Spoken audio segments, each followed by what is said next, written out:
English title: My daughter swapped my heart medication with sugar pills to make me seem incompetent. She didn't know my doctor was testing my blood weekly. Vietnamese title: Con gai toi de treo thuoc tim qua toi bang kio duong de kien toi trong mat nong luke. No kong beat rang back si qua toi van Thursday mau hong tuan. The pen felt heavy in my hand, a dead weight dragging my fingers toward the crisp legal document on the dining room table. Its polished mahogany surface reflected a distorted version of my face, pale, tired, and unfamiliar. A stranger sat in my own chair. Just a little signature. Mom. Right here. My daughter Chloe's voice was a smooth, sweet syrup, the kind that masks a bitter medicine. She pointed a perfectly manicured finger at the line, her red nail a slash of blood against the white paper. Beside her, her lawyer, a man named Mr. Davies with a smile that never reached his eyes, nodded encouragingly. He adjusted his tie. Quiet, professional rustle of silk that sounded like a final judgment. It's just a formality, Eleanor, he said, his voice a low hum. A standard power of attorney. It will allow Chloe to manage your affairs, pay your bills, speak to your doctors, simplifies things. At your age, you deserve for things to be simple. At my age, the words hung in the air, thick and suffocating like the unseasonable Portland humidity. I tried to focus on the text, but the letters swam together, a meaningless black tide. A fog had settled in my mind for weeks, a persistent haze that left me feeling detached, as if I were watching my own life through a smudged window. My heart fluttered in my chest, a frantic bird trapped in a cage of ribs. Weakness was a constant companion, a heavy cloak I couldn't shrug off. Mom? Chloe's voice sharpened just a fraction. Are you with us? We just need you to sign. I am not myself. The thought echoed a chorus Chloe had been singing for weeks. To my neighbors, to my friends, to anyone who would listen. Mom's not herself lately. She's getting forgetful, confused. She made it sound like an act of love, of deep, heartbreaking concern. She would pat my hand, her touch cool and brief, and say, "Don't you worry about a thing. I'm here to take care of you." I looked at her now. My daughter. My only child. The lines of her face, once so beloved and familiar, seemed sharp and predatory. Was this love? This pressure? This sterile room filled with legal jargon and the scent of expensive perfume? My hand trembled as I lowered the pen. The ink hovered just above the paper. This felt wrong. Every instinct, buried deep beneath the fog and the fatigue, screamed that this was a surrender I could not afford to make. I need a moment to think. I whispered, the words barely audible. Chloe's smile tightened. Mom, we've been over this. Dear. Miller said your cognitive decline is. Ding dong. The sound of the doorbell cut through the tension like a knife. It was sharp, clear, and insistent. We all froze. I wasn't expecting anyone. Chloe shot a sharp, annoyed look toward the front door. Who could that be? She muttered, already rising from her chair. I told everyone not to disturb us. Mr. Davies checked his watch, his patience wearing thin. Chloe swung the door open, her body blocking the view. Can I help you? She asked, her voice laced with irritation. Calm, familiar voice responded. Yes, I believe so. I have an appointment with Eleanor. My heart didn't just flutter, gave a solid, hopeful thump. I knew that voice better than my own lately. Chloe stepped aside, her face a mask of confusion and frustration. And Dr. Ben Carter walked into the room. He wasn't my new doctor, the one Chloe had found for me. Dr. Miller. He was my doctor for the past 20 years. He looked from the papers on the table to my pale face, then to Chloe and her lawyer. His expression was grim, but his eyes, when they met mine, held a quiet strength. He was carrying a thick manila folder. Dr. Carter. Chloe said, recovering quickly. What a surprise. We're in the middle of something rather important here. I can see that, he said, his gaze unwavering. He held up the folder. That's why I'm here. I think we should all look at this before any papers are signed. But that day, the day of the confrontation, hadn't happened yet. My world began to tilt on a gray Tuesday in early spring. A few months before Carter would stand in my dining room like a delivering angel. The story really begins with a garden. My garden. It was my sanctuary. The one place where the ghost of my husband, Richard, felt less like a painful absence and more like a gentle presence. He had built the raised beds for me. His hands, callous from his work as a carpenter, carefully assembling the cedar planks. For the 5 years since he'd been gone, tending to the roses and the lavender was my communion with him. The smell of damp earth and blooming petals was the smell of my life, of our life together. My home, a classic Portland craftsman, was quiet now.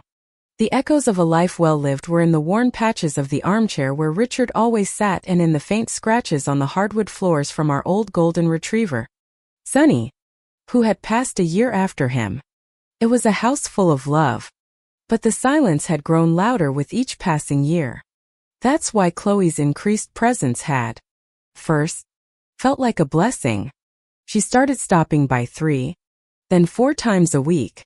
She'd arrive with organic groceries I hadn't asked for, and a whirlwind of energy that seemed to stir the stagnant air in the house.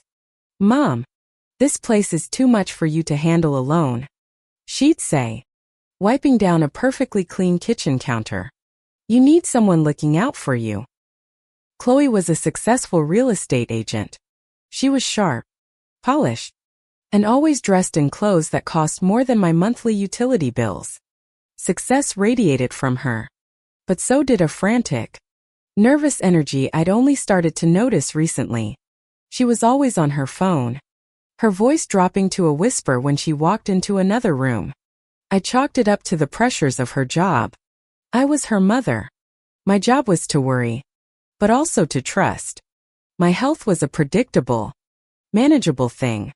After a scare a few years back, I was diagnosed with atrial fibrillation, AFib. Dear, Carter called it, an irregular heartbeat that put me at risk for a stroke. The solution was simple: 1 small pill, an anticoagulant, every single morning. It was as much a part of my routine as brewing my morning tea. The little orange pill in the Tuesday slot of my weekly organizer was my shield, my lifeline. The shift began subtly.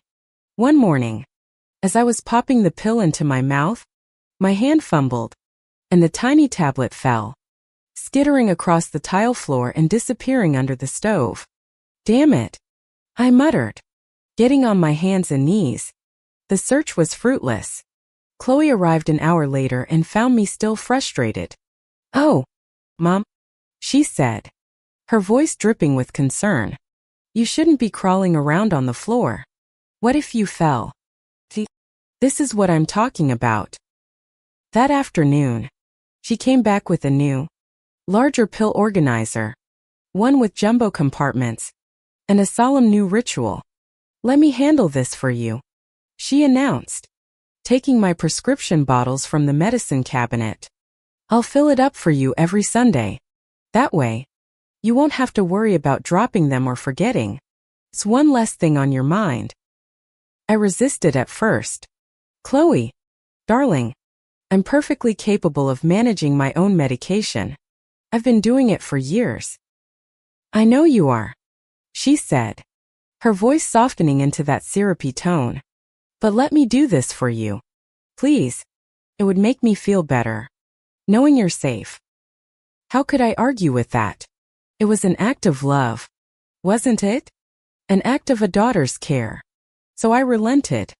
Every Sunday, Chloe would sit at my kitchen table, her head bent in concentration, as she sorted my pills for the week. It became our new routine, a routine that felt less like care and more like a quiet takeover with each passing week. It was about 2 weeks into this new system that I began to feel off. It started with a lightheadedness when I stood up too quickly from my gardening stool. I blamed it on the spring sun, on not drinking enough water. Then came the fatigue. It was a profound, bone-deep weariness that my afternoon naps couldn't touch. I'd be reading a book, a passion that had defined my life as a retired art history professor, and the words would start to blur. I'd lose my place, forget the sentence I had just read. One afternoon, I was pruning Richard's favorite rose bush, the Mr. Lincoln, its deep red petals fragrant in the cool air. As I reached up to snip a dead branch, a wave of dizziness washed over me so intensely that the world tilted on its axis. The garden shears slipped from my grasp and clattered onto the stone path. I braced myself against the trellis, my heart hammering against my ribs in a chaotic, frightening rhythm. My breath came in shallow gasps. I stayed there for a full minute, my eyes closed, waiting for the spinning to stop. When it finally subsided, a cold dread had settled in my stomach. This was more than just age. This was different. This was wrong. Chloe called that evening. Her daily check-in. "How was your day, Mom?" I hesitated, the shears on the path flashing in my mind. It was fine, dear. Quiet. I didn't want to worry her. Or maybe a small, traitorous part of me didn't want to give her more ammunition for her narrative of my decline. "You sound tired," she noted instantly. Her senses were sharp when it came to any sign of my weakness. "Just a little. Long day in the garden." "You see? You're overdoing it," she chided gently. "Maybe you should let that gardener I recommended come by. You can't keep up with all this on your own anymore." You can't. You can't. You can't. The phrase was becoming a mantra. My garden. My house. My medication. My life. Every conversation was a gentle, loving erosion of my independence. The fog in my brain grew thicker. Simple decisions felt monumental. I went to the grocery store for milk and tea, and came home with bread and orange juice, completely forgetting what I had gone for. I stood in the pantry, staring at the cans, unable to remember what I had planned for dinner. These were small slips. Perhaps. The kinds of things that happen to anyone. But they were happening more and more often. And each time, a little piece of my confidence crumbled away. I started to believe it myself. I started to wonder if Chloe was right. Maybe my mind was beginning to fail me. Maybe the edges of my sharp, academic brain were finally softening, blurring into a muddled, uncertain landscape. The fear was a constant, low hum beneath the surface of my days. Fear of losing my memories. Fear of losing Richard's memory. Fear of losing myself. And through it all, Chloe was there. A constant presence. She'd find me staring into space and wrap a blanket around my shoulders. "Poor Mom," she'd murmur, loud enough for Margaret, my neighbor and best friend, to hear over the fence. "She's having one of her bad days." She started referring to my condition in the past tense. "You used to be so sharp, Mom. It's a shame how this disease progresses." But no doctor had diagnosed me with a disease. My annual checkup with Dr. Carter was still a month away. My only known condition was the AFib, and I was taking my medication for it every single day. Or at least, I thought I was. Every morning, I would open the little plastic door on my pill organizer, the one Chloe so carefully prepared. I would pop the small, white placebo and the little orange pill into my mouth, and swallow them with a sip of tea. The taste was faintly sweet, chalky. I'd never paid much attention before. Why would I? It was medicine. It was life.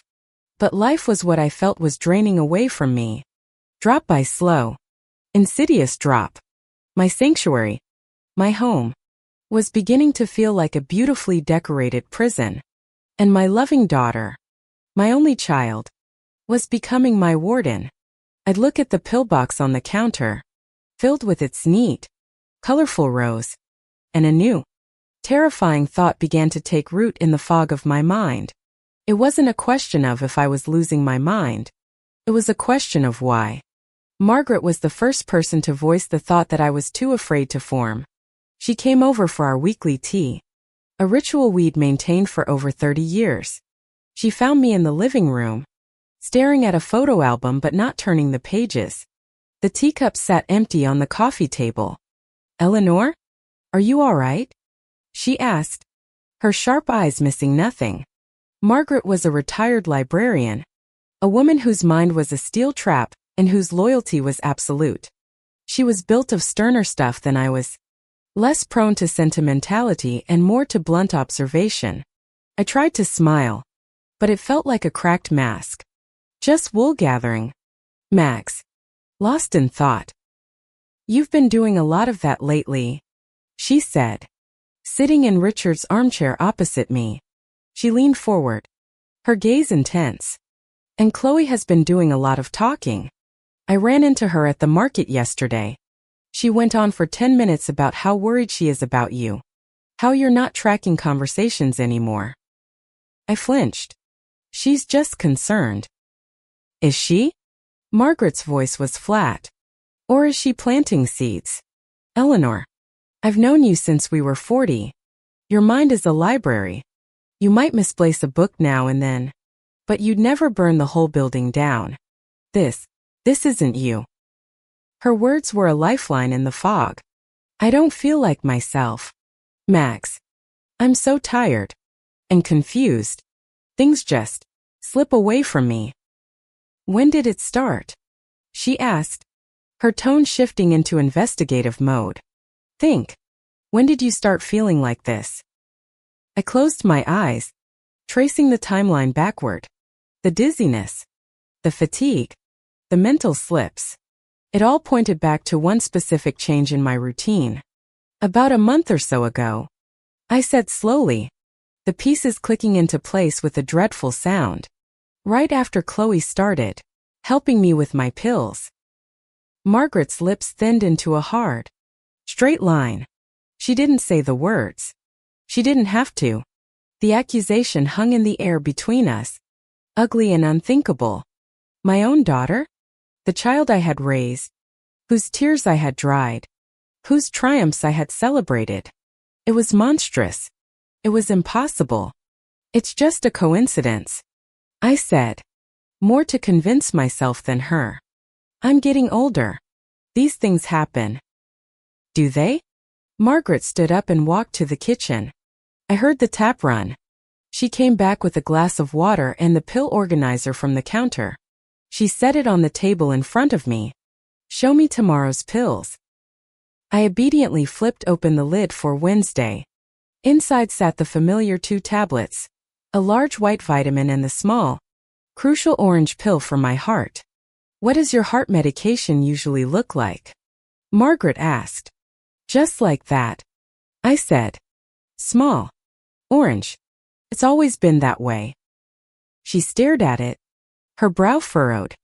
"Chloe buys your prescriptions now, doesn't she? She picks them up from the pharmacy?" "Yes," I admitted. She insisted, said it was no trouble. Another small act of care that had chipped away at my autonomy. Margaret said nothing more about it, but the seed of doubt she had nurtured was now a thorny, grappling vine in my mind. That night, I couldn't sleep. The house was silent, but my thoughts were deafening. I thought about Chloe's mounting debts, a topic she avoided but which I'd overheard in hushed, frantic phone calls. I remembered her casual questions about my will, about Richard's life insurance, questions I had brushed off at the time as pragmatic. Could she? Could my own child put my life at risk for money? The next morning, my hand trembled as I took the pills. For the first time, I looked at them closely before putting them in my mouth. The orange pill looked the same as always, but as it dissolved on my tongue, I noticed something I hadn't before. A distinct, sugary sweetness. Not the usual chalky, bitter taste of medication, but the cloying taste of candy. I froze, the pill still in my mouth. My heart began its frantic, irregular beat. Slowly, I spat the half-dissolved mush into the sink and rinsed my mouth, my hands shaking so badly I could barely hold the glass. It was candy. It had to be. The realization hit me with the force of a physical blow. It wasn't just a monstrous thought anymore. It was a terrifying, sickening probability. Chloe wasn't just managing my life. She was actively sabotaging it. The fog, the dizziness, the confusion, they weren't symptoms of old age or dementia. They were the symptoms of untreated AFib. She wasn't trying to get power of attorney because I was sick. She was making me sick to get power of attorney. She was slowly, deliberately, pushing me toward a stroke. The betrayal was a cold, sharp knife in my chest. It was a pain so profound it stole my breath. This wasn't a stranger. This was my daughter. My Chloe. The little girl who used to fall asleep in my arms, her small hand clutching my finger. How could that child have grown into this person? But grief would have to wait. Fear was a more useful emotion. Primal, galvanizing fear for my very life. I had to do something. I couldn't confront her, she would just deny it. Call me paranoid. Use it as further proof of my mental decline. I had no evidence. Only the sweet taste of betrayal on my tongue. I needed an ally. I needed proof. I needed Dr. Carter. My appointment with him was still 2 weeks away. I couldn't wait that long. I looked up his office number, my fingers clumsy on the phone's keypad. His receptionist answered. Dr. Carter's office. This is Maria. Maria. Hello. It's Eleanor Vance. I said, trying to keep my voice steady. I need to speak with Dr. Carter. It's urgent. He's with a patient right now. Mrs. Vance, can I take a message? No, I said, a new, unfamiliar firmness in my voice. Please, Maria, tell him it's about my medication. Tell him I think something is terribly wrong. The urgency in my tone must have cut through. She put me on hold. The minutes stretched into an eternity. I imagined Chloe walking through the door at any moment, finding me on the phone, her sweet smile turning into a mask of cold fury. Finally, Ben Carter's calm, reassuring voice came on the line. Eleanor? What's going on? Maria said it was urgent. Tears I didn't know I was holding back began to stream down my face. Ben. I choked out, my voice breaking. I need your help. I think my medication has been replaced. There was a pause on the other end of the line, but it wasn't a pause of disbelief. It was a pause of careful consideration. Replaced with what? I don't know. Something else. Something that isn't working. Feel awful. And my daughter, Chloe, she's the one who fills my pillbox. I couldn't bring myself to say the full accusation aloud. It was too ugly. Okay, Eleanor, he said, his voice low and serious. Listen to me carefully. Do not take any more of the pills from that organizer. Do you understand? None of them. But what do I do? She'll notice. We'll figure that out. Can you come see me? Right now? I can't, I whispered, glancing nervously toward the front window. Chloe could be here any minute. She checks on me. All right. New plan. I have your prescription on file. There's a small, independent pharmacy on the corner of Morrison and 12th. The apothecary. Do you know it? Yes. I'm going to call in a new 30-day supply of your anticoagulant for you there. Pay for it in cash. Don't use your insurance or any joint account you might have with Chloe. Can you do that? Yes. Think so. The fog in my head seemed to be receding, replaced by the sharp clarity of adrenaline. Good. Get the real medication. But here's the most important part. Eleanor, you must continue to pretend to take the pills Chloe gives you. Every morning, take one of the fake pills out of the organizer, but find a way to dispose of it. Flush it. Hide it. Whatever you need to do. Then, secretly, Take the real pill from the new bottle. Can you do that? It was a conspiracy. A counter-espionage mission against my own daughter. The absurdity of it would have been laughable if it weren't so terrifying. Yes, I can. One more thing. Dear, Carter said, his voice grim. This is a serious allegation. To prove it, we need data. I'm going to schedule you for a series of weekly blood tests. But not here. It will be at an independent lab. Quest Diagnostics. Downtown. I'll set it up under a private request. Every Friday morning. Starting this week. They will test the levels of the medication in your blood. If you've been taking a placebo, your levels will be 0. After you start the real medication, we will see those levels rise to where they should be. This will be our proof. Proof. The word was a rock to cling to in this swirling sea of uncertainty and fear. Okay, Ben, I said, my voice stronger now. Thank you. Stay strong, Eleanor, he said, and be careful. After the call, I felt a profound shift within me. The frail, confused woman I was becoming was gone. In her place was a survivor. The grief and the hurt were still there. A deep, aching wound. But now, they were overlaid with a cold, clear purpose. She had underestimated me. She saw a frail old woman, a mind turning to dust. She didn't see the woman who had navigated university politics for 40 years, who had raised a child, buried a husband, and managed a life with quiet competence. She had forgotten who I was. It was time to remind her. Later that day, I made my escape. I waited until Chloe's perfunctory midday call, told her I was feeling tired and was going to take a long nap.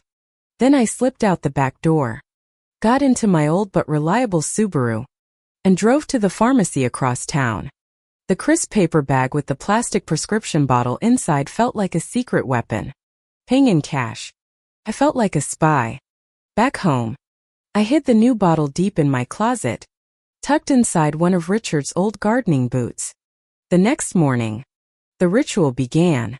Chloe had left a cheerful note on the counter. Don't forget your pills. Mom. Love you. I went to the pill organizer. My heart pounding. I popped open the Thursday compartment. I took out the little orange pill. I walked to the bathroom, turned on the tap to mask any sound, and dropped it into the toilet. I watched it dissolve into an orange swirl before I flushed, erasing the evidence. Then, I went to my closet, retrieved my real medication from Richard's boot, and swallowed the pill that would actually keep me alive. The game had begun, and for the first time in months, I felt like I had a chance to win. The first week of the charade was the hardest. Every action felt transparent. Every glance from Chloe felt like an accusation. When she came over for her Sunday ritual, I had to force myself to sit calmly at the kitchen table, sipping my tea, while she sorted the week's supply of sweet, dangerous lies into my pill organizer. My hands trembled slightly as I held the ceramic mug. I was sure she would notice. You seem a bit shaky today, Mom, she commented, not looking up from her task. Her fingers moved with nimble efficiency, dropping the counterfeit pills into their little plastic prisons. Did you sleep well? Just a bit of a chill. I lied, pulling my cardigan tighter around my shoulders. The lie came more easily than I expected. It seemed I was learning a new and distasteful skill. This old house gets drafty. Maybe we should get someone to look at the insulation, she said, her mind already on spending my money. Or better yet, we could look at some of those lovely new condos downtown. So much more secure and energy efficient. I gave a non-committal hum. The conversation was a familiar dance, but the steps had changed. Before, her suggestions felt like an erosion of my independence. Now, they felt like a scouting report from an enemy general. She wasn't just planning for my future. She was planning for a future without my consent. That Friday, I drove myself to the Quest Diagnostics lab downtown. The waiting room was sterile and anonymous, A sea of beige chairs and old magazines. I gave the name Dr. Carter had provided for the private billing me maiden name. Eleanor Brighton. Felt strange to use it, like putting on a costume from a past life.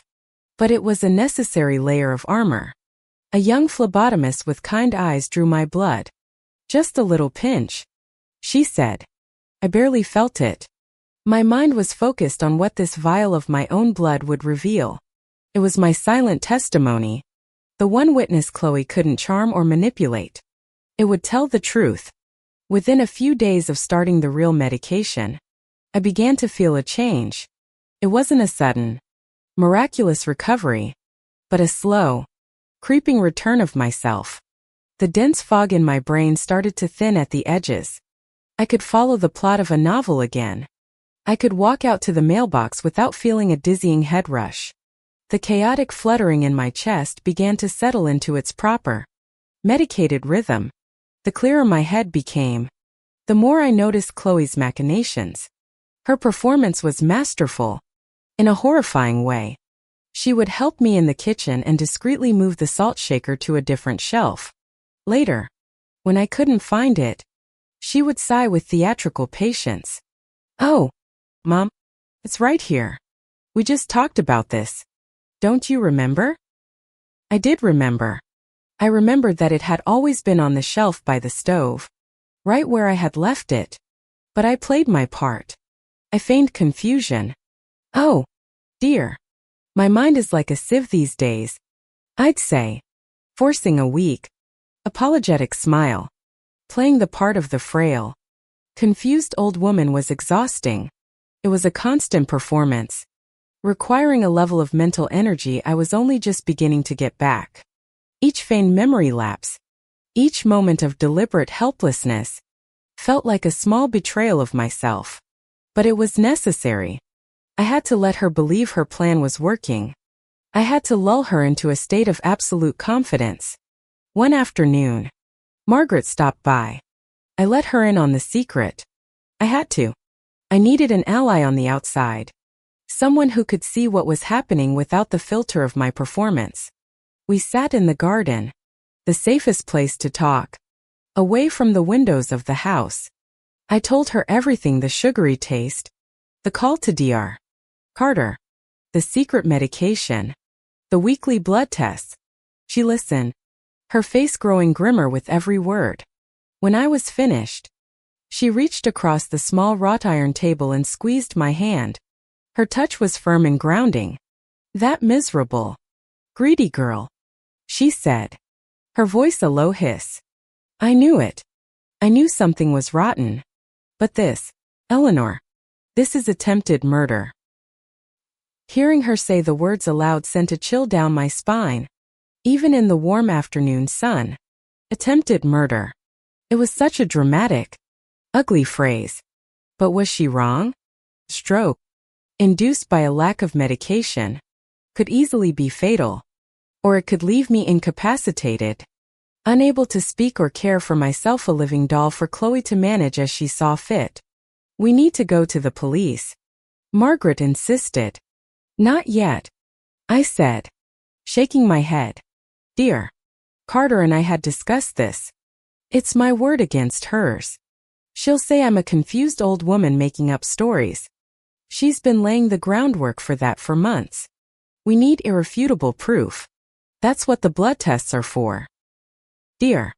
Carter called me after the results of the first test came back. His voice was somber. "It's just as we suspected, Eleanor. Your blood levels for the anticoagulant were at 0. Clinically, it's as if you haven't taken a single dose in weeks."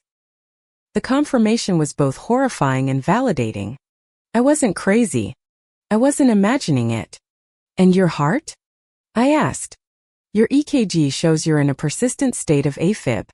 It's no wonder you've been feeling so awful. You're at a very high risk right now. It is imperative you do not miss a single dose of the real medication." "I won't," I promised. "Good. The next test will be this Friday. We should see the levels starting to rise. That's how we'll build our case. A clear pattern. 0. Then a steady climb back to a therapeutic level. It will tell a story that no one can deny. The second week was easier. My mind was sharper. My resolve harder. I began to keep a private journal, hidden with my secret stash of pills in Richard's boot. I documented every conversation with Chloe, every instance of her gaslighting, every lie she told. I noted the dates, the times, the exact words she used. The journal became another weapon in my arsenal. Chloe, oblivious, grew bolder. She started bringing brochures for assisted living facilities. She'd leave them on the coffee table, open to pages showing smiling, vacant-eyed seniors sitting in sterile common rooms. "Look at this one, Mom," she said one evening, her voice bright and cheerful. "It has a wonderful activities program and a 24-hour nursing staff. You'd be so safe there." I looked at the glossy picture. It looked like a beautifully decorated prison. "I'm safe here, Chloe. This is my home." Her face fell into a mask of pity. "I know you think that, dear. But you're not. You fell in the garden last month. Remember?" I had not fallen. I had felt dizzy and leaned against the trellis. But in Chloe's retelling, my story had been revised. "You need more care than I can give you," she continued, her voice thick with false emotion. "It's killing me to see you like this, to worry about you all the time." The hypocrisy was breathtaking. She was the one causing the illness, and now she was using it as a justification to take away my home. The anger burned hot and clean in my chest, searing away the last vestiges of the confused, helpless woman I had been pretending to be. The next Friday, I went for my second blood test. The results came back 2 days later. "Dear," Carter called me, a note of triumph in his voice. "We have it, Eleanor. Your levels are climbing. They're not therapeutic yet, but they are clearly present. The pattern is beginning. 0. And now this. We're on our way." That same afternoon, Chloe dropped her next bomb. She arrived with a folder of her own, filled with financial statements and bank records. "Mom, we need to talk about finances," she said, her tone all business. "I was looking over your accounts, and things are a bit of a mess. You've missed a utility bill, and there's a late fee on your property taxes." It was a lie. I had paid them both myself, online, just last week. My newly clear mind remembered it perfectly.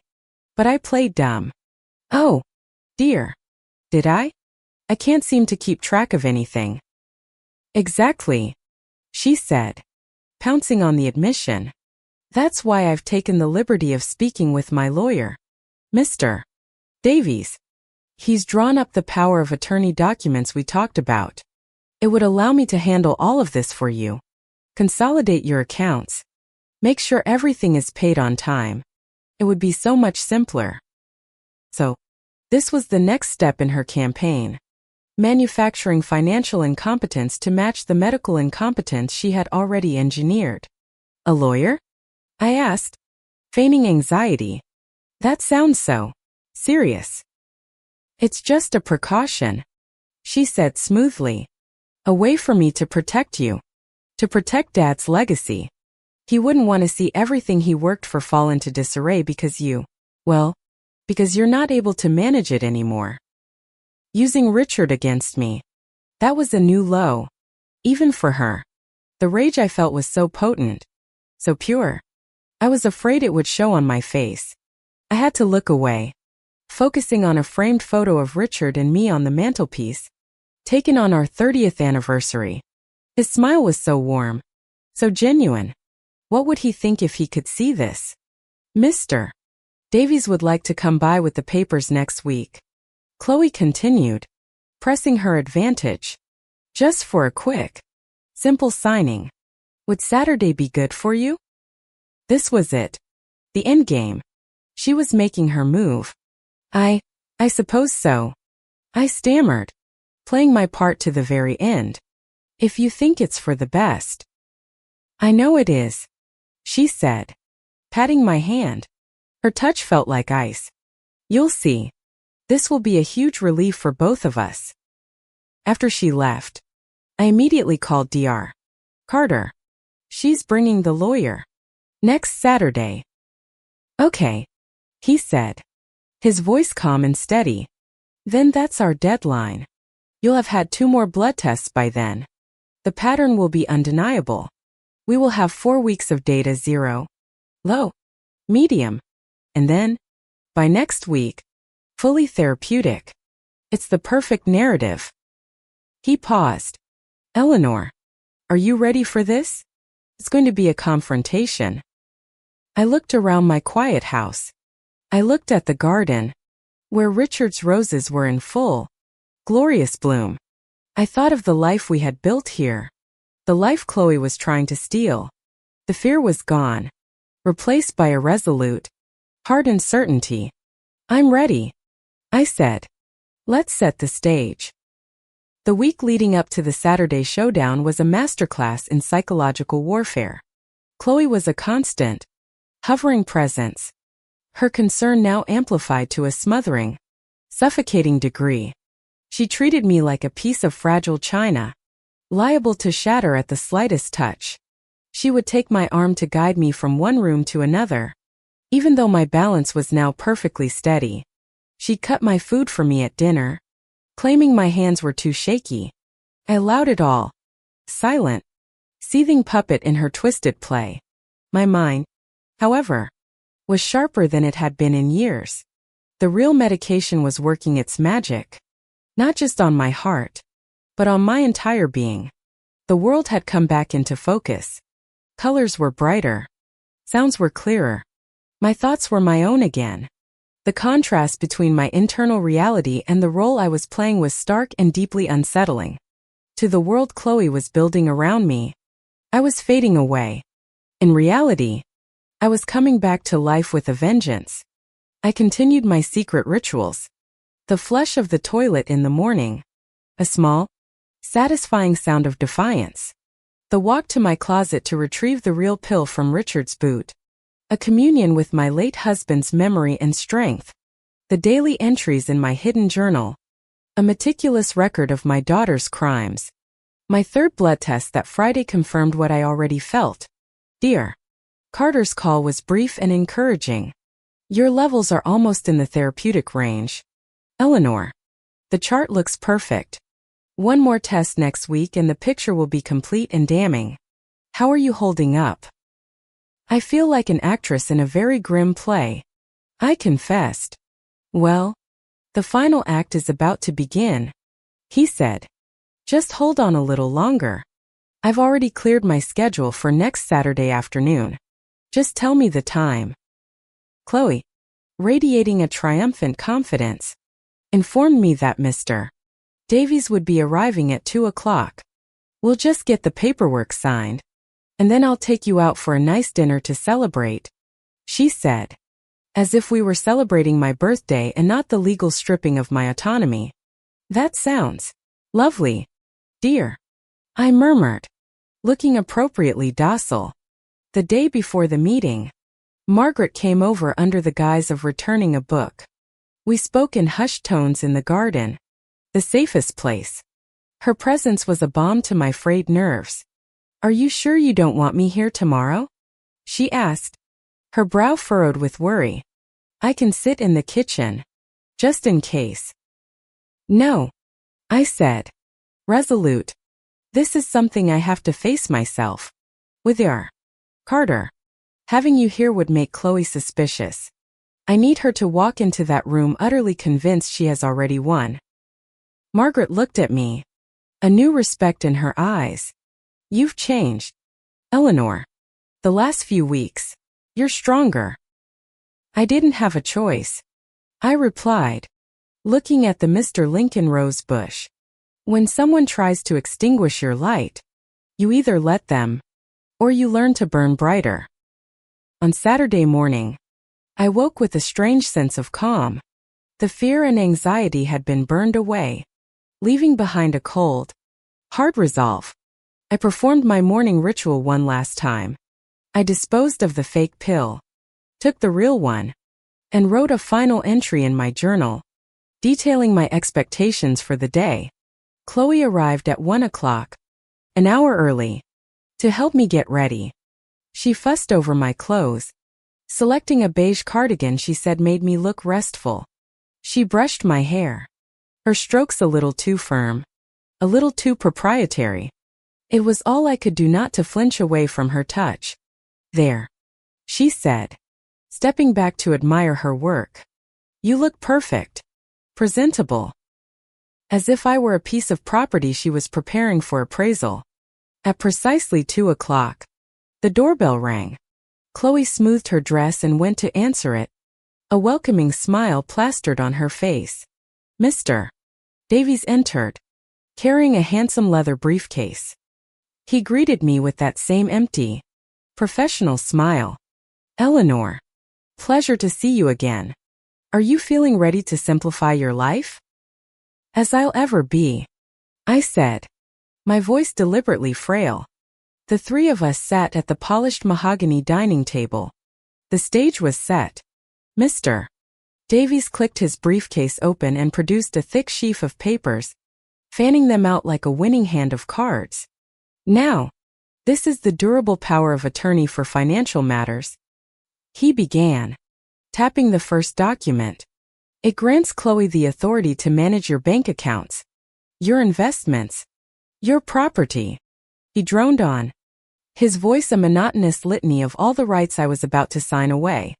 I pretended to listen, nodding occasionally, my gaze fixed on a point just past his shoulder.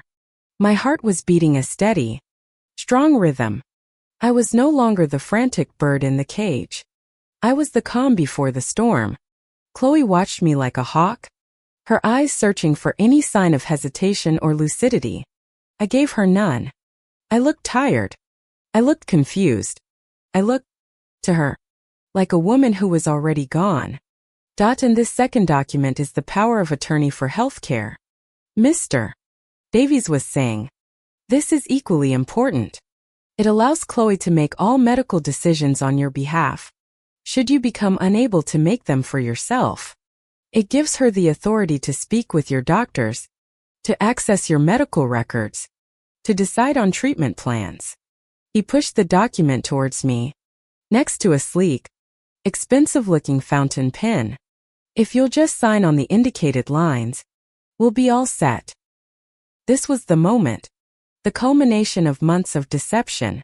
I picked up the heavy pen. I looked at the line where my name was supposed to go. I looked at Chloe, whose face was a mixture of impatience and greedy anticipation. I looked at Mr. Davies, who was already mentally calculating his fee. Then, I looked toward the front door. I had timed my call to Dr. Carter perfectly. I had asked him to arrive at 2:15. My watch, hidden under the sleeve of my cardigan, read 2:14. "Mom?" Chloe's voice was sharp. "The pen. Just sign." I stalled. It's a lot to take in," I said, letting a tremor enter my voice. "My hand is shaking." "I'll help you," she said, reaching over to place her hand over mine, ready to guide the pen. Her touch was cold. Ding dong. The doorbell chimed, clear and authoritative. Chloe froze, her hand hovering over mine. A flash of pure annoyance crossed her face. "Who on earth could that be? I told you. I'm not expecting anyone else." She stalked to the door and pulled it open, her body blocking my view of the visitor. "I'm sorry, but we're in a private meeting." "I'm sure you are, Dr. Carter's voice replied, calm and unyielding. "But I have some medical information that is directly relevant to this meeting. I believe Eleanor will want to see it, as will her legal counsel." Chloe was forced to step aside. Dr. Carter walked into the dining room, his face set in a grim, determined expression. He carried a thick manila folder. His eyes met mine for a split second, and in them, I saw all the confirmation I needed. He was here. The truth was here. Chloe's composure, for the first time, cracked. Dr. Carter. I don't understand. Mom has a new primary care physician. Dr. Miller. You're no longer overseeing her care. That's not entirely accurate, Dr. Carter said, his gaze sweeping over the legal documents spread across the table. While you may have arranged for Dr. Miller to see her, Eleanor has remained my patient, and for the past month, I have been monitoring a very serious health concern. Mr. Davies, the lawyer, shifted uncomfortably in his chair. This was not part of the plan. This was an unexpected complication. I'm not sure this is appropriate, he began. Oh, I assure you, it is entirely appropriate, Dr. Carter said, pulling a chair from against the wall and sitting down at the table with us. He placed the manila folder squarely in the center, on top of the power of attorney documents. You see, Mr. Davies, your client is seeking to gain power of attorney based on the assertion that her mother, Eleanor, is suffering from cognitive decline and is unable to manage her own affairs. Is that correct? That is the general assessment. Yet, Mr. Davies said stiffly, and this alleged decline, Dr. Carter continued, his eyes locking onto Chloe's, has included symptoms like confusion, dizziness, fatigue, and memory loss, correct? Chloe nodded, regaining some of her confidence. Yes, it's been getting progressively worse. It's been heartbreaking to watch. I'm sure it has, Dr. Carter said, his voice laced with ice. He tapped the folder. Because I can tell you, with absolute medical certainty, that Eleanor is not suffering from dementia or any other degenerative neurological condition. He opened the folder. Inside were 4 separate lab reports, clipped together in chronological order. What Eleanor has been suffering from, he said, his voice ringing with authority, is untreated atrial fibrillation, a condition which produces every single symptom you have so tearfully described. A condition that can lead to a catastrophic stroke. A condition for which she was prescribed a life-saving anticoagulant medication. He slid the top lab report across the table towards Mr. Davies. This is a blood test from 4 weeks ago. As you can see, the levels of her prescribed medication in her bloodstream are 0. Non-existent. He then slid the second, third, and fourth reports over, one by one. And this is from 3 weeks ago. And 2 weeks ago. And this one was taken just yesterday. What you see here is a clear, undeniable pattern. The medication levels go from 0 to barely detectable, to rising, to a nearly therapeutic level as of yesterday morning. He leaned back in his chair, his gaze never leaving Chloe's face, which had become a pale, frozen mask of horror. The only way a chart could look like this, Dr. Carter concluded, his voice dropping to a low, damning tone, is if the patient had been deprived of their medication for a significant period, and then secretly started taking it again approximately 4 weeks ago. These aren't the test results of a woman losing her mind. These are the test results of a woman who was being systematically poisoned by having her life-saving medicine withheld. Silence descended upon the room. It was a heavy, suffocating silence, filled with the magnitude of the accusation. Mr. Davies stared at the lab reports, his professional veneer completely shattered. He looked from the papers to Chloe, his eyes wide with dawning comprehension and disgust. But it was my turn to speak. I pushed my chair back and stood up. The beige cardigan fell away. I was no longer frail. I was no longer confused.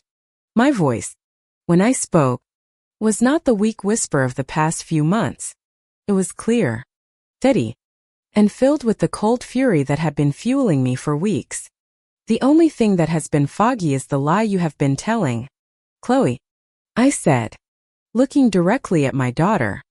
The only thing that has been declining is your humanity. Chloe's face went through a rapid series of transformations. First, Shock a start.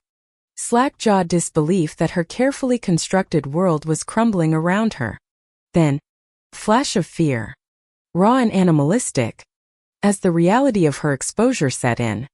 And finally, she landed on the one defense she had always relied upon, indignant denial. "This is insane," she sputtered, her voice rising in pitch. She turned on Dr. Carter, her eyes blazing with a desperate fury. "What have you done? You've come into my mother's home and filled her head with these paranoid fantasies. You're manipulating her." Mr. Davies, the lawyer, slowly pushed his chair back from the table as if it were contaminated. He held up his hands, a gesture of complete surrender. "I believe my involvement in this matter is concluded," he said, his voice a tight, professional monotone that barely concealed his horror. He began to gather his papers, his movements stiff and precise, avoiding eye contact with anyone, especially Chloe. "You're not going anywhere," Chloe shrieked at him. "You're my lawyer. You have to do something." "I am a lawyer. Van," he said coolly, snapping his briefcase shut. "Not an accessory to elder abuse and what appears to be attempted negligent homicide. You are on your own." He gave me a single, curt nod that was part apology, part salute, and then he walked out of the house, closing the door firmly behind him. The sound echoed the finality of a gavel. The room was now an arena, and there were only 3 of us left. The predator, the protector, and the prey who had refused to be eaten. "He's right, Chloe," I said, my voice quiet but carrying the weight of all the weeks of silence. "It's over." She whirled to face me, her polished facade completely gone, replaced by a snarling, cornered desperation. "Over? You believe him over me? Your own daughter? I have done nothing but care for you. I have sacrificed my time, my energy, my life to make sure you are safe." "You call this safety, Dr. Carter interjected, his voice like steel. He held up the lab reports. "Depriving your mother of her heart medication? Do you have any idea what a stroke would have done to her? If it didn't kill her, it would have left her completely dependent. Is that what you wanted? A living doll you could control? An inheritance you could access a little sooner?" The mention of the inheritance struck a nerve. A flicker of something guilt, or perhaps just the terror of being caught crossed her face. "That's not true," she cried. "I don't know anything about those tests. The pharmacy must have made a mistake. A bad batch of pills. It happens." It was a weak, pathetic attempt, and we all knew it. "The pharmacy?" I asked, my voice dangerously soft. I walked slowly from the dining room into the kitchen. Chloe and Dr. Carter watched my every move.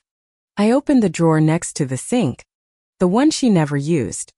I reached into the back and pulled out a small, plastic sandwich bag. I walked back to the dining table and emptied its contents onto the polished wood. A small pile of orange, chalky discs spilled out. There were more than 20 of them. They were the pills I had pretended to take every morning. The ones I had palmed and hidden instead of flushing. My secret, tangible proof. "This is what you've been giving me, Chloe," I said.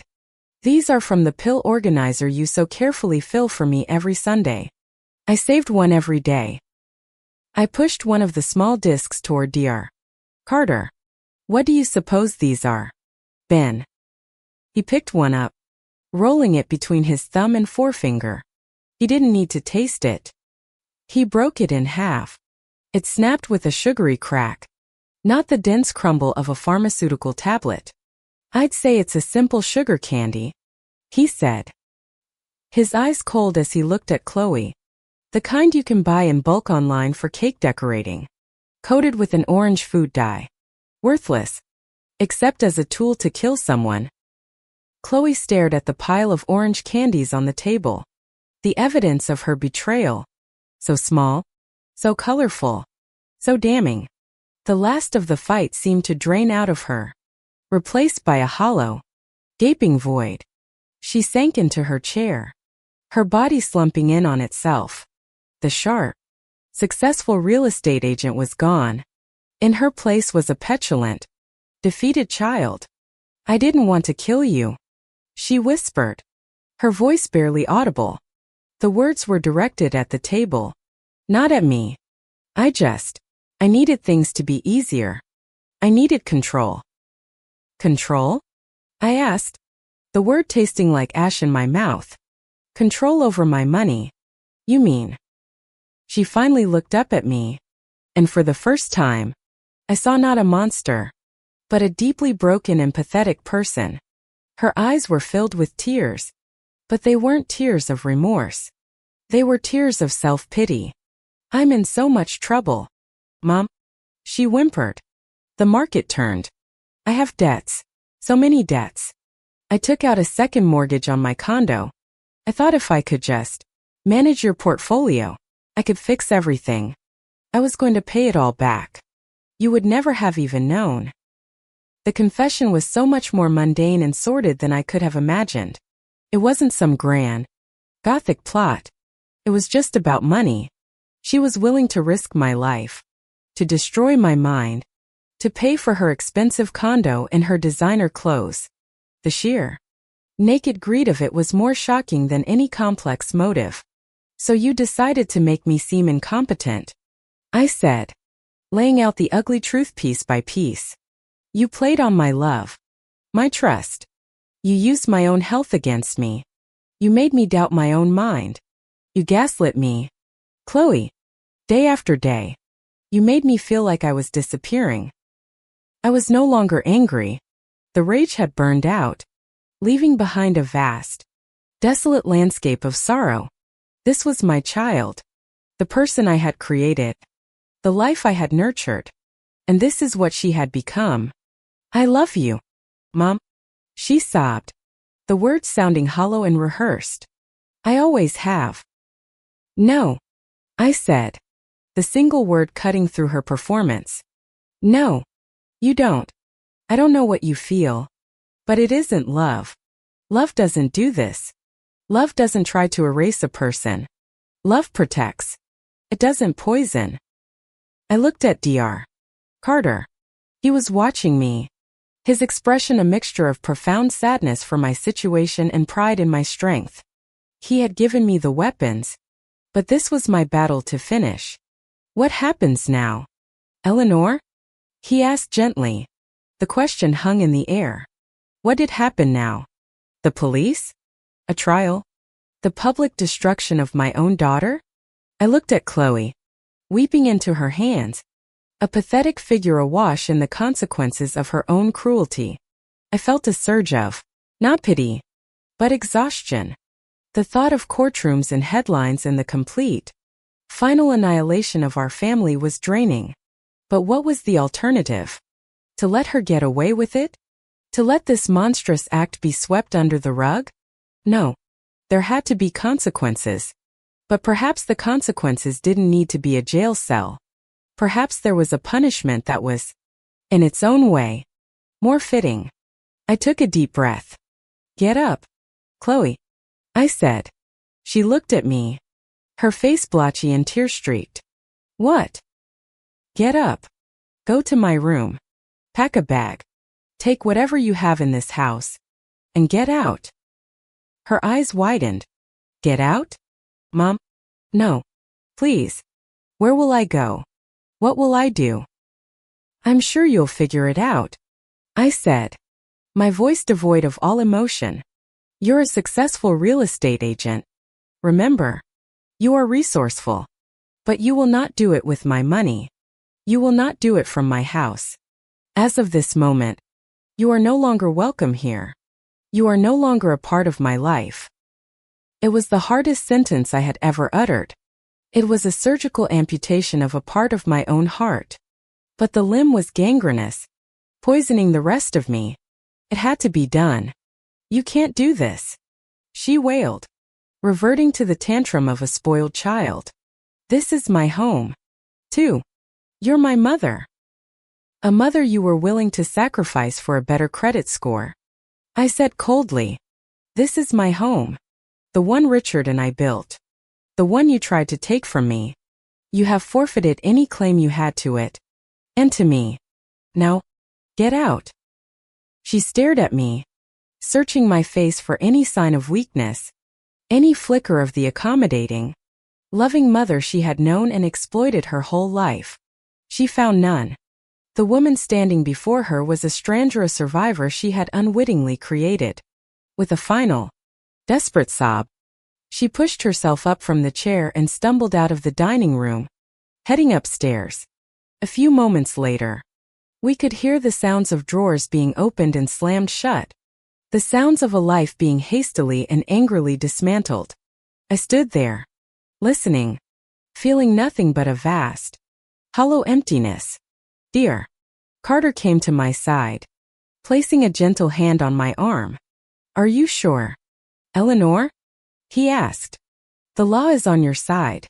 She committed a serious crime. I looked at the pile of orange candies still sitting on the table. She did. I agreed. But sending her to prison won't fix what's broken in her.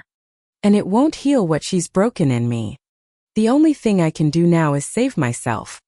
And that starts with removing the poison from my life. Completely. I knew, with a certainty that chilled me to the bone, that the greatest punishment for Chloe wasn't prison. It was being cut off.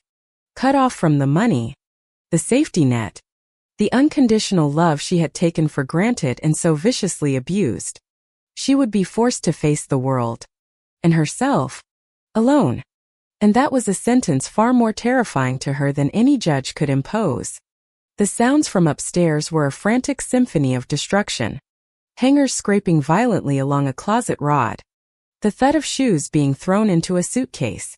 A muffled sob that sounded more like rage than remorse. Each sound was a final, ugly chord in the song of our relationship. Dear. Carter and I stood in a silent vigil in the dining room, the pile of orange candies a grim centerpiece between us. I felt strangely detached, as if watching a scene from a movie. The pain was there, a deep, subterranean sea of it. But on the surface, there was only a still, cold calm. The storm had passed, leaving behind a landscape of wreckage that would need to be cleared.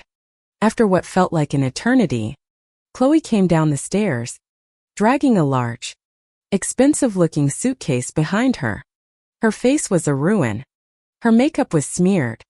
Her eyes were swollen and red. But her jaw was set in a hard, defiant line. She refused to look at me, her gaze fixed on the front door as if it were a portal to an escape she hadn't earned. She paused in the doorway, her back to me. You'll be sorry, she said, her voice a low, venomous hiss. You'll be old and alone, and you'll be sorry you did this to me. The threat was so childish, so transparently aimed at my deepest fears, that it had no power. I had already faced the worst she could do to me. Loneliness was a familiar ache. Betrayal was a fresh, gaping wound. I would choose the ache every time. I am already alone. Chloe, I said, my voice even. I have been for weeks, even when you were sitting right next to me. The difference is, now I'm safe. She flinched as if struck. Without another word, she pulled the door open, wrestled her suitcase over the threshold, and slammed it shut behind her. The sound vibrated through the old house. And then, there was silence.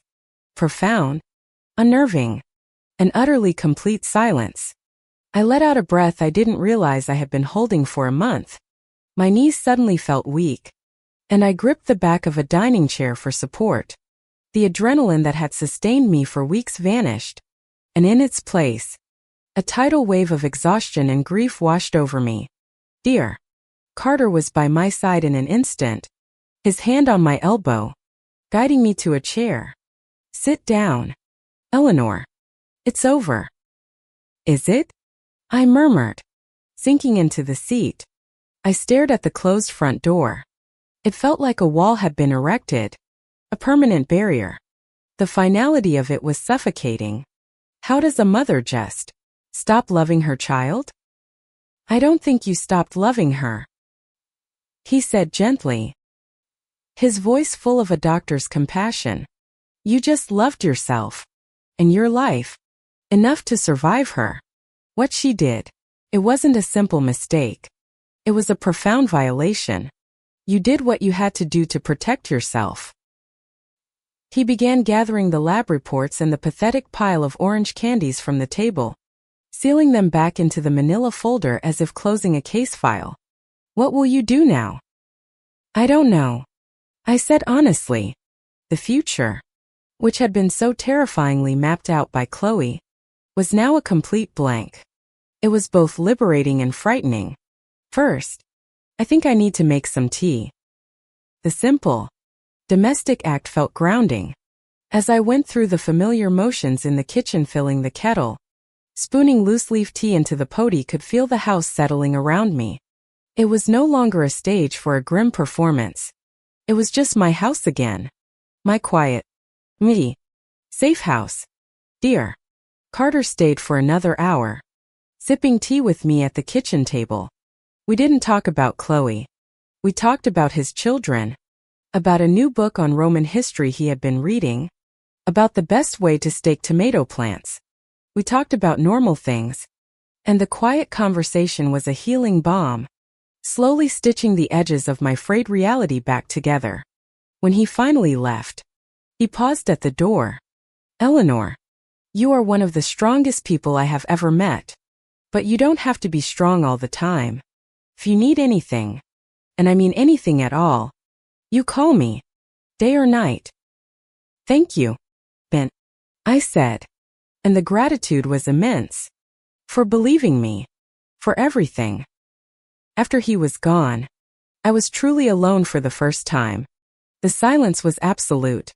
I walked through the rooms of my house, touching the furniture, looking at the photos on the wall. It all looked the same, but everything was different. A poison had been purged from this space, but the wound it left behind was still raw. I went upstairs to my bedroom. The door to Chloe's old room, the one she used when she occasionally stayed over, was ajar. Pushed it open. The room was a mess. Drawers were hanging open. The closet was empty, and a few rejected items of clothing were strewn on the floor. It looked like a room that had been ransacked. In a way, it had been. I saw her pill organizer on the bedside table, the one she had so dutifully filled. Picked it up. A few days' worth of counterfeit pills still rattled in their compartments. With a sudden surge of revulsion, I walked into the bathroom and emptied the entire thing into the toilet. I flushed it, watching the little white and orange discs swirl and vanish. Felt like a cleansing. That night, sleep did not come easily. Every creak of the old house sounded like her key in the lock. I kept expecting the phone to ring, to hear her voice, either begging or cursing. But the phone remained silent. The silence was a confirmation of her character. She wasn't sorry for what she had done. She was only sorry she had been caught. The next morning, I woke to the sound of birdsong outside my window. The sun was streaming in. It was the first morning in months that I hadn't woken up with a sense of dread. I felt weak, washed out, but the fog was completely gone. I was just me, Eleanor Vance, a widow, a retired professor, a gardener, a survivor. My first call was to Margaret. It's done, I said, my voice thick with unshed tears. She's gone. Oh, Eleanor. Margaret's voice was full of warmth and relief. I'm coming over right now. Put the kettle on. When she arrived, she didn't pepper me with questions. She simply wrapped me in a fierce, tight hug. I finally let myself cry. I cried for the daughter I had lost. Not the one who had just walked out the door, but the little girl she used to be. I cried for the trust that had been shattered. I cried for the terrifying weeks I had endured. I cried from sheer, bone-deep exhaustion. Margaret just held me, letting me pour it all out, until there were no tears left. Now what? She asked gently, handing me a tissue. Now, I said, taking a shaky breath. I start over. The first step was practical. I called a locksmith and had all the locks on the house changed. It was a definitive, physical act of severing ties. As the locksmith worked, I went online and began the process of untangling my finances from hers. I was shocked to see how deeply she had already embedded herself. She had added her name to my checking account as a cosigner. She had redirected my investment statements to her own address. The extent of her premeditated campaign was far greater than I had even realized. It took days of frustrating phone calls to banks and financial institutions, explaining the situation in clipped, emotionless terms, forwarding a summary letter from Dr. Carter as proof of the undue influence and abuse. Each step was painful, a reminder of the depth of her betrayal. But each step was also a reclamation. I was taking back control. One password, one account at a time. I was rebuilding the fortress of my life. And this time, the walls would be higher. A week after the confrontation, a letter arrived. It was from a law firm I didn't recognize.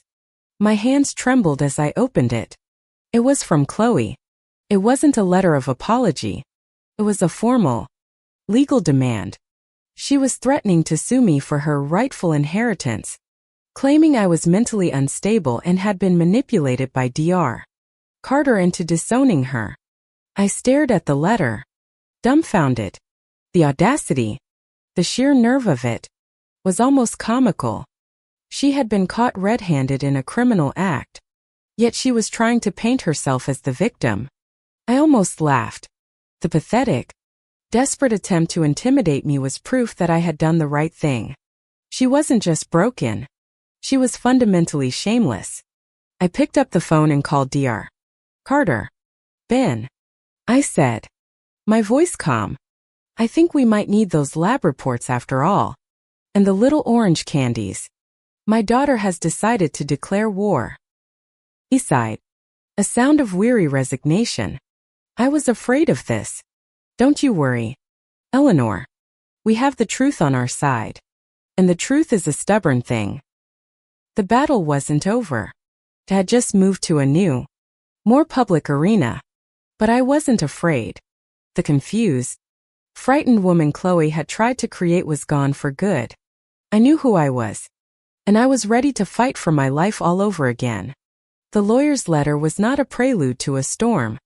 It was the pathetic fizzle of a damp firecracker. My first instinct was a flare of the old fear.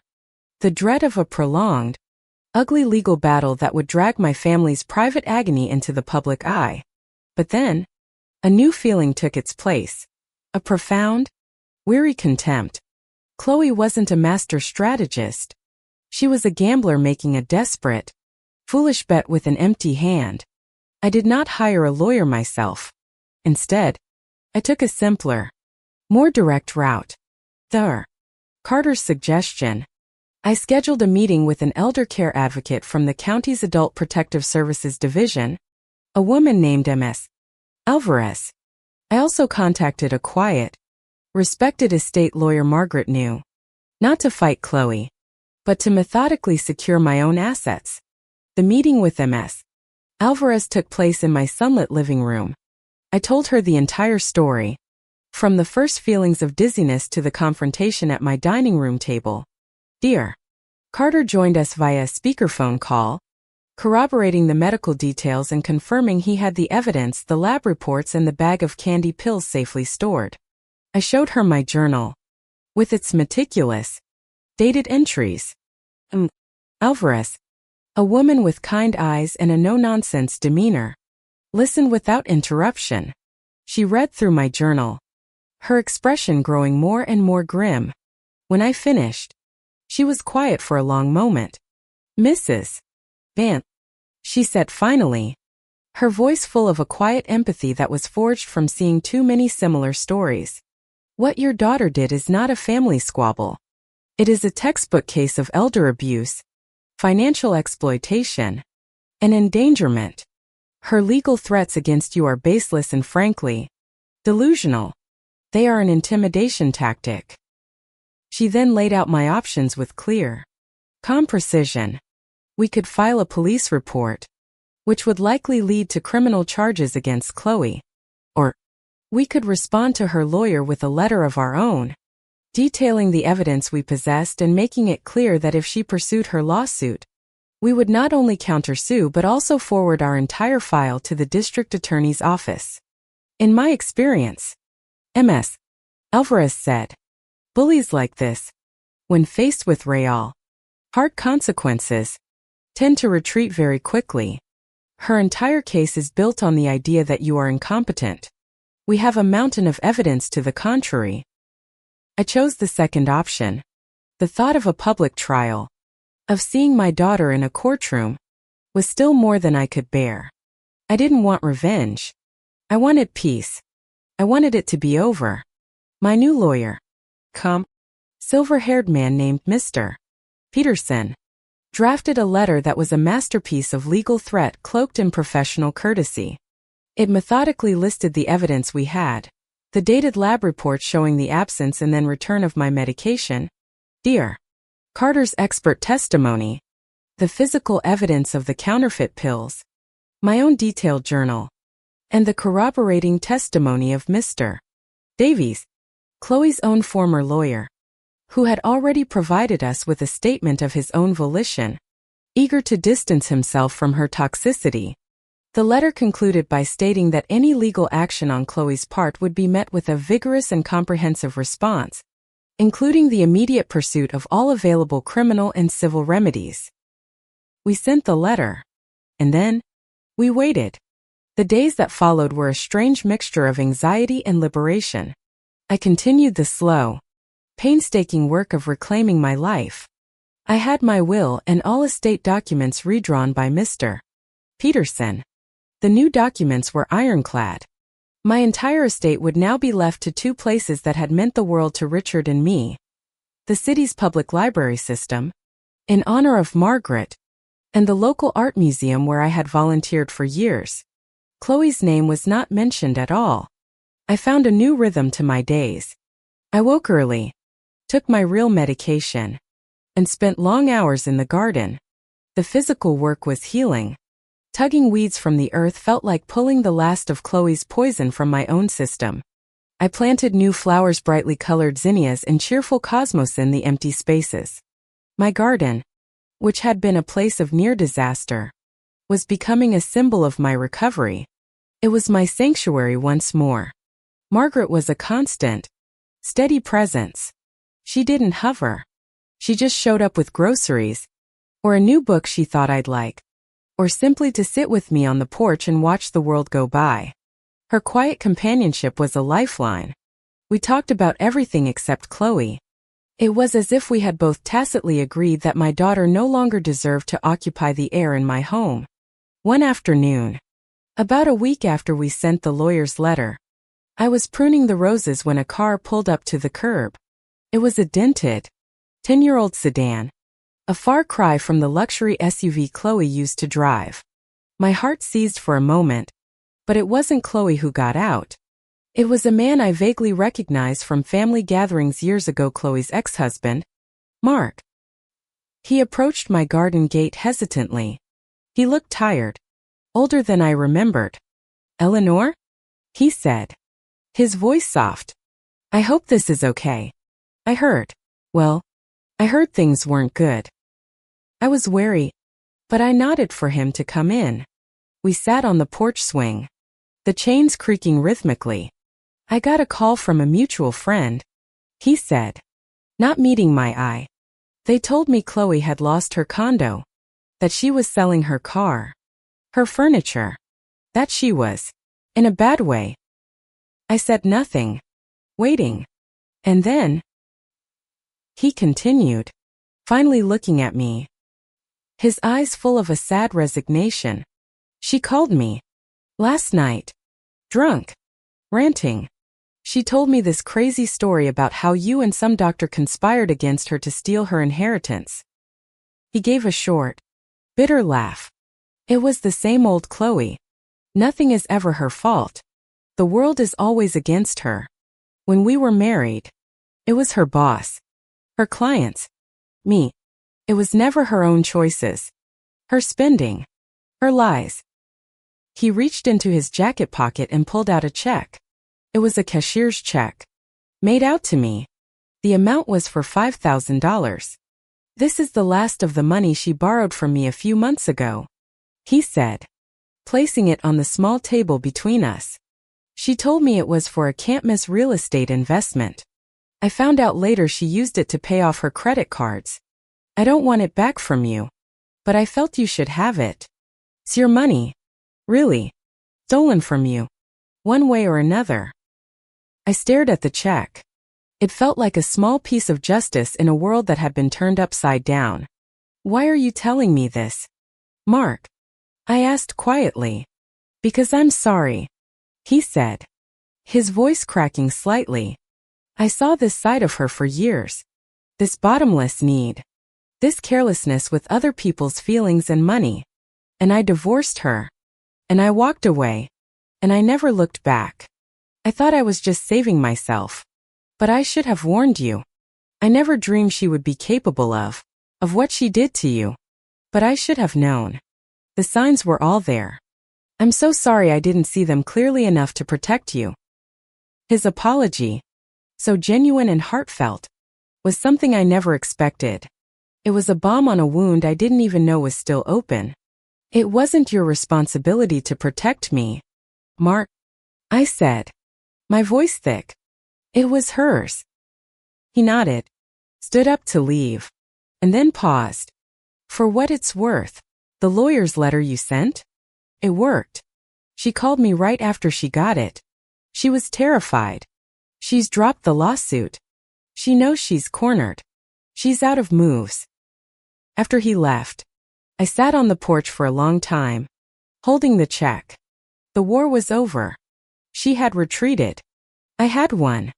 But it didn't feel like a victory. It just felt quiet. The fight had given me a purpose for weeks. Now, in the silence that followed, I had to face the real question. Who was I going to be now? The Eleanor before the betrayal was gone forever. The Eleanor during the fight was a warrior. But the war was over. A new version of me would have to be built from the wreckage. And for the first time, I felt a flicker of hope that she might be stronger and wiser than any version that had come before. The silence from Chloe was absolute.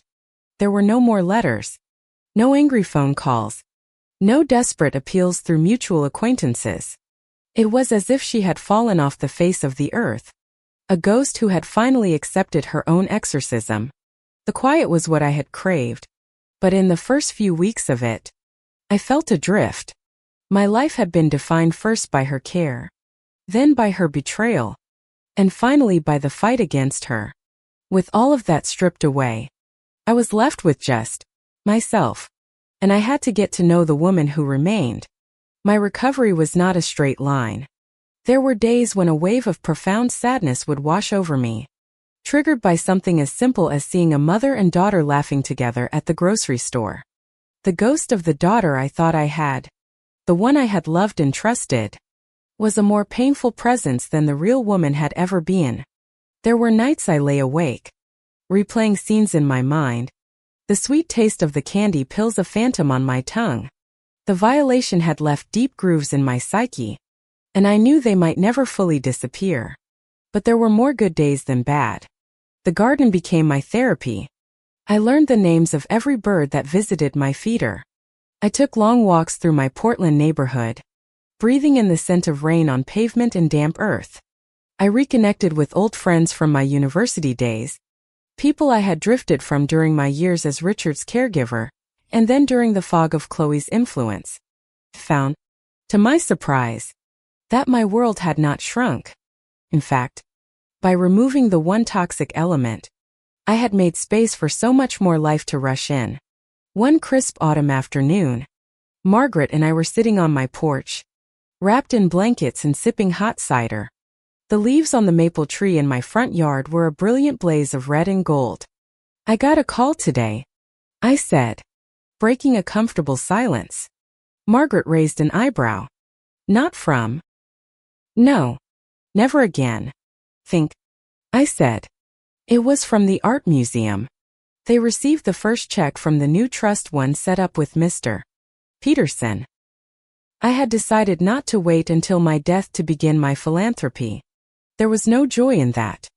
I wanted to see the good my money could do while I was still here to appreciate it. They're using the funds to restore a collection of 19th century watercolor landscapes. I continued, a genuine smile spreading across my face. They want me to come down and consult. They even offered me a small stipend. Margaret's face lit up. Eleanor. That's wonderful. Back among the paintings. It's where you belong. It is, isn't it?